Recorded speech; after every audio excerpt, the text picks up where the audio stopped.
दोस्तों, आज हम हाई स्कूल के प्रश्नावली 9.1 जिसका पाठ है त्रिकोणमिति के अनुप्रयोग, इस पाठ को ऊंचाई दूरी के नाम से भी जाना जाता है। तो ऊंचाई दूरी के सवाल हम हल करने जा रहे हैं। पहला सवाल हमारे पास लिखा हुआ है स्क्रीन पर। तो पहला सवाल है, सर्कस का एक कलाकार एक 20 मीटर लंबी डोर पर चढ़ रहा है। एक 20 मीटर लंबी डोर पर चढ़ रहा है जो अच्छी तरह से तनी हुई है और भूमि पर सीधे लगे खंबे के शिखर से बंधी हुई है। यदि भूमि स्तर के साथ डोर द्वारा बना कोण 30 अंश हो तो खंबे की ऊंचाई ज्ञात कीजिए। तो चित्र कुछ इस तरीके से बनेगा। यहां पर दिया है हमें एक खंबा ऐसे और एक डोर दी है जो कि भूमि के साथ 30 अंश का कोण बनाती है इस तरीके से। तो यहां पर आपको चित्र समझ में आएगा होगा। ये एक खंबा है, ये डोर है जो कि ये मैंने भूमि स्तर बना दिया है और भूमि स्तर के साथ डोर का कोण है 30 अंश। तो ये डोर का कोण 30 अंश हो जाएगा। ये डोर की लंबाई दी हमें 8 मीटर। डोर द्वारा बना कोण 30 अंश हो तो खंबे की ऊंचाई ज्ञात कीजिए। ये 20 मीटर है डोर की लंबाई, ना कि 8 मीटर। डोर की लंबाई थी 20 मीटर। तो यहां पर हमें निकालना है खंबे की ऊंचाई। इसे मान लेंगे h। यहां से पढ़ना शुरू कर देते हैं a, b और c। ये सवाल हुआ आपको त्रिकोणमिति में, पिछले पाठ में आपने पढ़ाई है, पाठ नंबर 8 में। उसमें था यदि हमें आधार दिया होता है, किसी भी सवाल की बात करता हूं मैं, आधार दिया है और लंब पूछा है। आधार दिया है, लंब पूछा है, तो लंब बटे आधार tan का नियम लगाते हैं। कर्ण दिया है, लंब पूछा है, तो लंब बटे कर्ण sin का नियम लगाते हैं। और यदि कर्ण दिया है और आधार पूछा है तो आधार बटे कर्ण कोस का नियम लगाते हैं, जो कि लाल बटे कक्का में आपने पाठ नंबर 8 में पढ़ा होगा। तो यहाँ पर हमें दिया है कर्ण, निकालना है लंब, तो सीधा सीधा हो जाएगा लंब बटे कर्ण, जो कि साइन थीटा होता है। तो यहाँ पर हम करेंगे साइन थीटा। पहले लिख देते हैं डोर की लंबाई AC बराबर 20 मीटर, कोण दिया है थीटा बराबर 30 अंश और पूछा है खंबे की लंबाई। खंबे की ऊंचाई कह लो चाहे लंबाई, खंबे की ऊंचाई h बराबर ये पूछी है। तो इसे कर देंगे क्या, लगाएंगे नियम जो अभी बताया था। त्रिभुज ABC में लंब बटे कर्ण, क्योंकि हमें दिया है कर्ण, आधार दिया होता तो लंब बटे आधार लगाते। यहां पर हो जाएगा साइन थीटा बराबर, यहां पर हो जाएगा साइन थीटा बराबर लंब है हमारा BC और बटे कर्ण है AC। सभी का मान रख देंगे। साइन थीटा के स्थान पर 30 अंश बराबर BC का मान h और AC का मान 20। साइन 30 का मान होता है 1/2 बराबर h बटा 20। चाहो तो 20 को यहां पर काट सकते हो, 2 2 20। यहां से बचेगा 1/1 बराबर h/10। क्रॉस मल्टीप्लाई करेंगे तो h बराबर हो जाएगा 10 एकम 10। इस प्रकार से हमारे खंबे की ऊंचाई जो होगी वो 10 मीटर होगी। नेक्स्ट सवाल हमारे पास, आंधी आने से एक पेड़ टूट जाता है और टूटा हुआ भाग कुछ इस तरह मुड़ जाता है। टूटा हुआ भाग मुड़ जाता है, पेड़ से अलग नहीं होता है। ये कहा है इस तरह मुड़ जाता है, जैसे कि मान लो ये पेड़ था और यहां से ये टूट कर इस तरीके से मुड़ जाए नीचे की ओर, तो इससे अलग नहीं होगा, ध्यान देना है इस बात को। मुड़ जाता है कि पेड़ का शिखर जमीन को छूने लगता है। शिखर का मतलब जो पेड़ की चोटी थी इस तरीके से ऊपर से आकर नीचे मुड़ जाती है और जमीन को ऐसे नीचे छूने लगती है और इसके साथ 30 अंश का कोण बनाती है। जमीन के साथ 30 अंश का कोण बनाती है। पेड़ के पाद बिंदु से, पाद बिंदु का मतलब है जहां पेड़ की जड़ है, पाद बिंदु का पैरों वाला बिंदु से दूरी जहां पेड़ का शिखर जमीन को छूता है 8 मीटर है। मतलब जहां पर पेड़ आकर जमीन पर गिरता है वहां की दूरी पेड़ से 8 मीटर है। पेड़ की ऊंचाई ज्ञात कीजिए।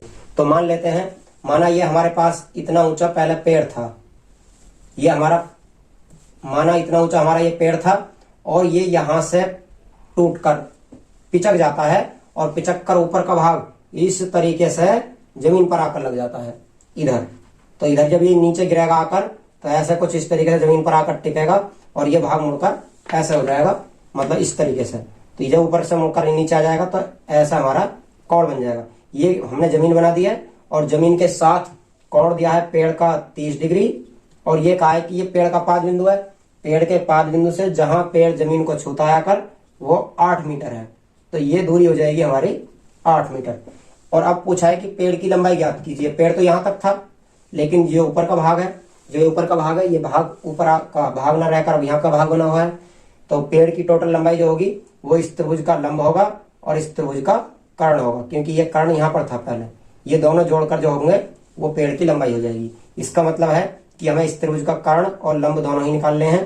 तो हम मान लेते हैं ए, बी, सी और ये हो जाता है डी। पेड़ है हमारा एडी।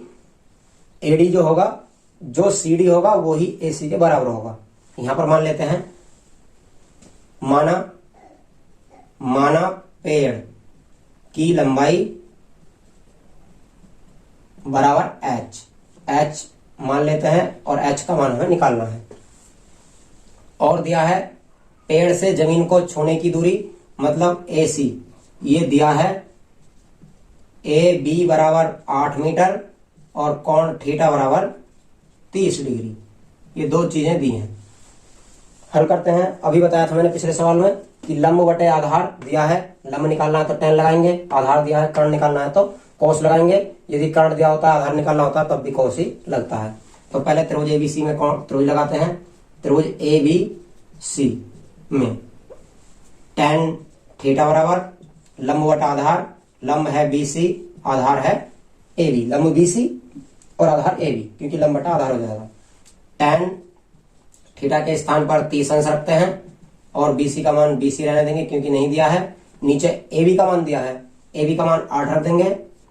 वर्गमूल 3 tan 30 का मान हो जाएगा, बीसी बटा 8 हो जाएगा। जब इसकी क्रॉस मल्टीप्लाई करेंगे तो ये हो जाएगा 8 बीसी वर्गमूल 3 और इधर हो जाएगा 8 ही कम 8, या बीसी बराबर हो जाएगा 8 बटे में आ जाएगा वर्गमूल 3। इस प्रकार से बीसी का मान निकलेगा। लेकिन अभी केवल बीसी निकला है, अभी हमें एसी और निकालना है। जब एसी निकालेंगे इसी तरीके से तो पुनः इसी त्रिभुज में नियम लगाएंगे। पुनः त्रिभुज एबीसी में अब की बार आधार बटे कर्ण कोस लगाना है। कोस थीटा बराबर आधार एबी बटे कर्ण एसी, कोस थीटा की जगह 30 अंश रख देंगे और एबी का मान 8 और बटे एसी का मान निकालना है। कोस 30 का मान होता है वर्गमूल 3 बटा 2 बराबर 8 बटा एसी। अब यहां पर क्रॉस करेंगे तो ये वर्गमूल 3 एसी बराबर 8 दूनी 16। एसी को बटे में ले जाएंगे, नहीं एसी को नहीं, वर्गमूल 3 को बटे में ले जाएंगे तो ये हो जाएगा 16 बटा वर्गमूल 3 मीटर। ये 16 बटा वर्गमूल 3 मीटर है, ये 8 बटा वर्गमूल 3 मीटर है। ये बीसी था, ये एसी था, दोनों को जोड़कर पेड़ की लंबाई बनेगी। तो हम पेड़ की लंबाई निकालने के लिए करते हैं पेड़ की लंबाई एच बराबर क्या है, बीसी प्लस एसी।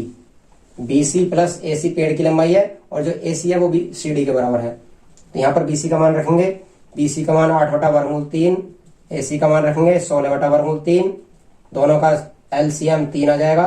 8 प्लस 16 ऊपर वाला हो जाएगा 8 और 16 24 बटा वर्गमूल 3 हो जाएगा। यहाँ पर वर्गमूल 3 से गुणा और वर्गमूल 3 से भाग करेंगे। वर्गमूल 3 से गुणा करोगे ऊपर हो जाएगा 24 वर्गमूल 3, नीचे 3 की 3 में मल्टीप्लाई करके 3 आ जाएगा, वर्गमूल हट जाएगा, 3 अट्ठे 24।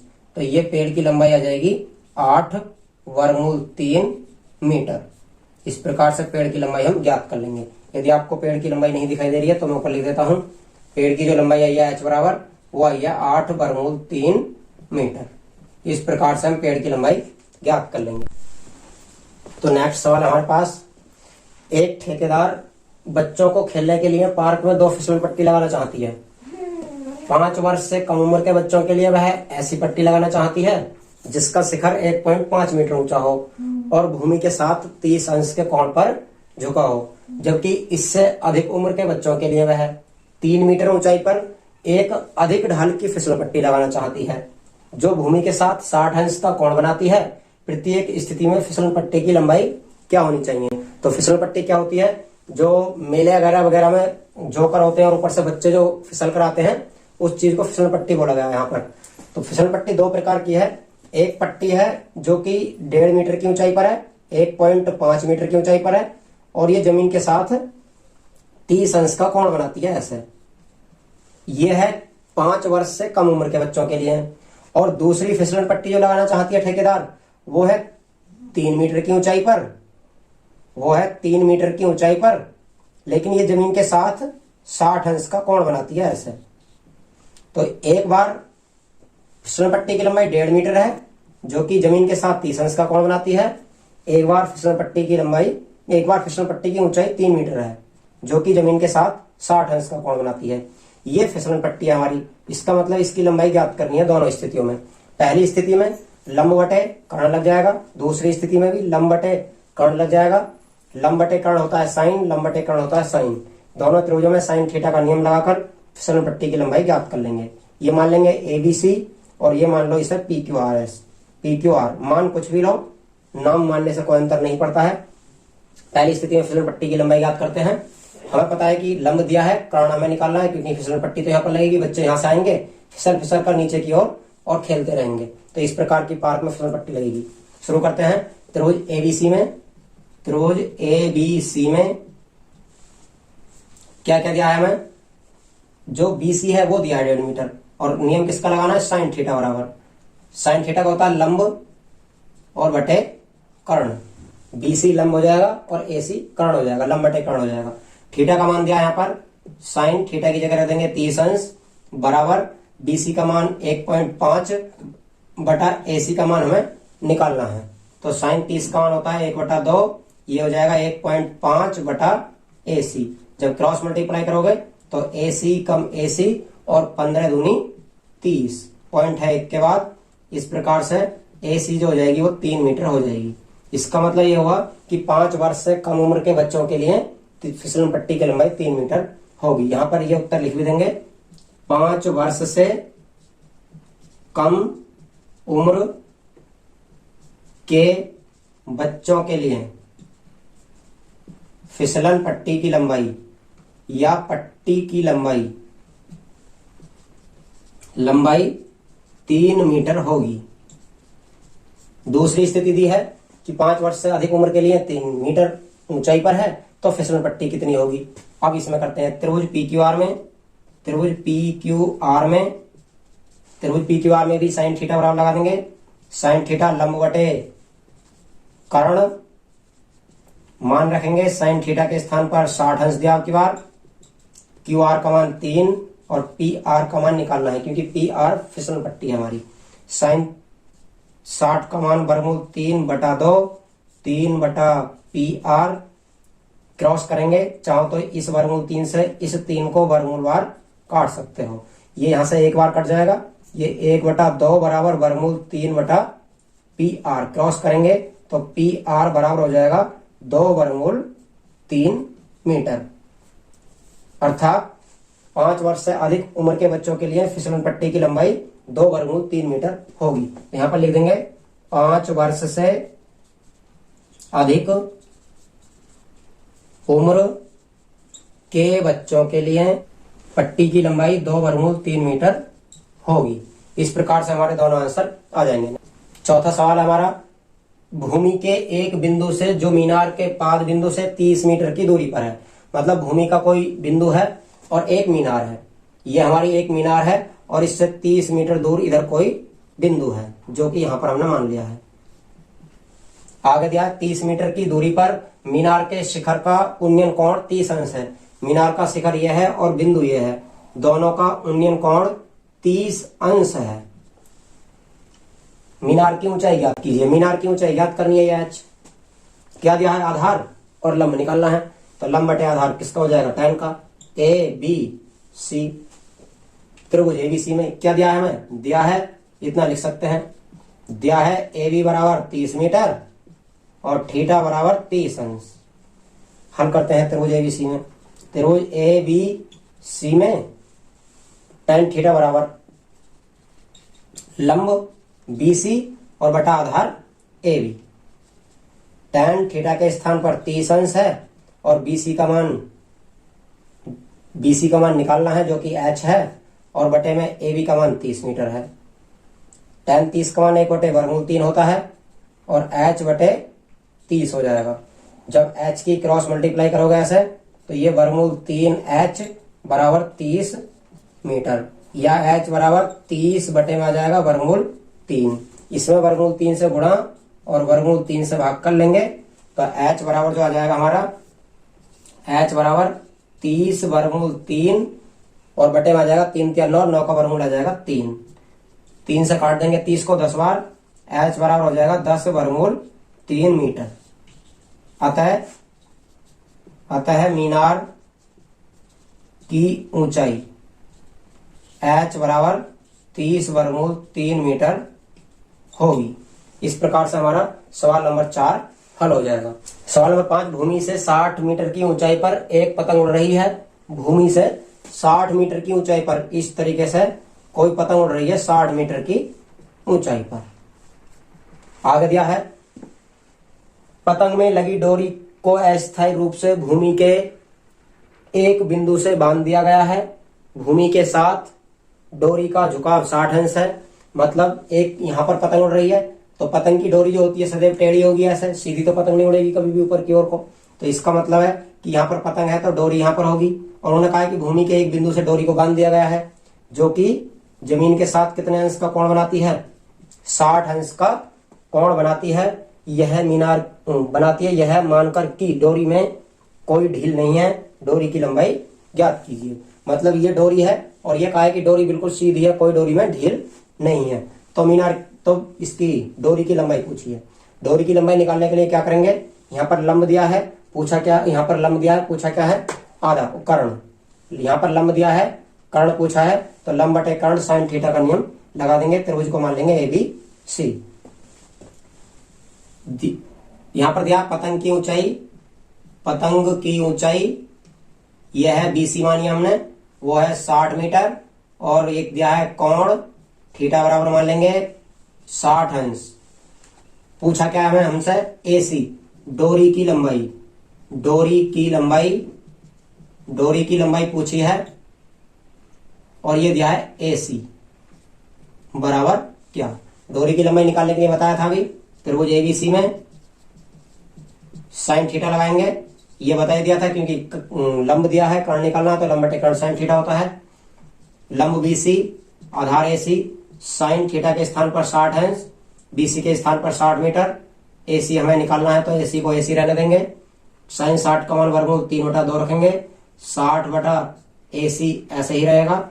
क्रॉस करेंगे इस तरीके से तो ये वर्गमूल 3 AC बराबर 60 दूनी 120 हो जाएगा।